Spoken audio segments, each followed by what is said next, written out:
So you've just bought the brand new Lumix S5 camera and now you're thinking, what lenses do I need to buy to get some beautiful cinematic footage? Well, don't worry, because in today's video I'm going to be taking you through my top 3 choices as well as a few bonus ones as well.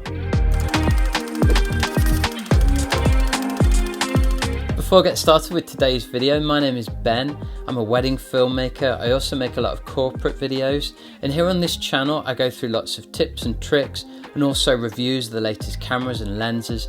So make sure you click that subscribe button to stay up to date with all of my latest content. Okay, so the first lens I'm going to recommend to you is this one here. This is the Sigma 35mm f1.4. It's a little bit big, a little bit heavy, but it's built like an absolute tank, so you know it's going to stand the test of time. It also has this lovely big focus ring, which has a nice resistance to it. Additionally, I really love the 35mm focal length in general.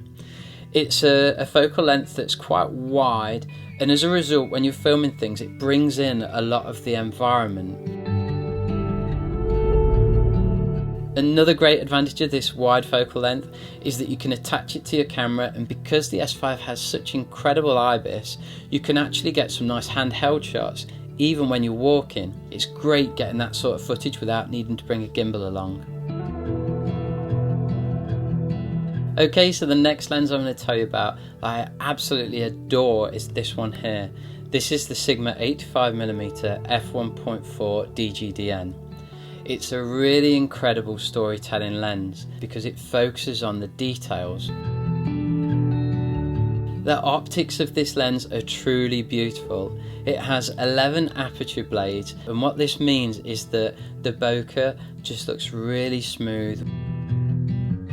You can shoot this wide open at 1.4 and it looks razor sharp. So when you combine that sharpness with the beautiful bokeh in the background, it's just a really gorgeous lens. The other thing that makes this lens really special is it has an aperture ring. We've got an option to make it clickless. Instead of having jumps in brightness as you go through the different levels, up and down, this will be really smooth and it's not going to ruin your edit. And the final lens I'm going to talk about out of the Sigma primes is this one here. This is a Sigma 50mm f1.4. It's the heaviest and the biggest of all of the 3 primes. However, it is an incredibly useful focal length. As it sits right in the middle of the 35 and the 85mm range, it's just a really versatile lens that you can attach to your camera and you can use for pretty much everything. And it has a nice balance of bringing in some of the environment, some of the feeling of being in the moment, and being a slightly tighter focal length than the 35, it does draw your attention on the details a little bit more. I'm pretty confident that those 3 Sigma lenses are going to be just what I need for the vast majority of my video work. However, I have got a few little bonus lenses that I'm able to attach to the camera through this. This at the bottom here is the Sigma MC21 adapter. It allows you to attach EF lenses. Now that's great because I'm able to use some of my favourite lenses like this one here. This is the Canon 135mm f2. It's a really long focal length, so it's great for filming things from far away, and the f2 aperture means that you get lovely bokeh, sharp results on what's in focus, and lovely blurred, almost like a painted background. The next lens I want to talk about is this. This is the Tokina 11-16mm f2.8 ultra wide zoom lens. Now the thing I love about having an ultra wide lens is you might not use them very often, but when you do use them you can capture a really exaggerated look to your footage.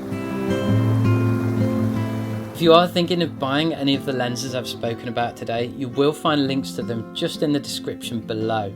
Also, if you have any questions about any of the lenses, or if you want to share your own thoughts on what you would recommend, what you're looking to buy, please let's get a bit of a discussion going in the comments section. Subscribe while you're here, as I've got loads more S5 content, new lens reviews, new tips and tricks coming in the near future. And also give us a like and a share. I'll see you next time.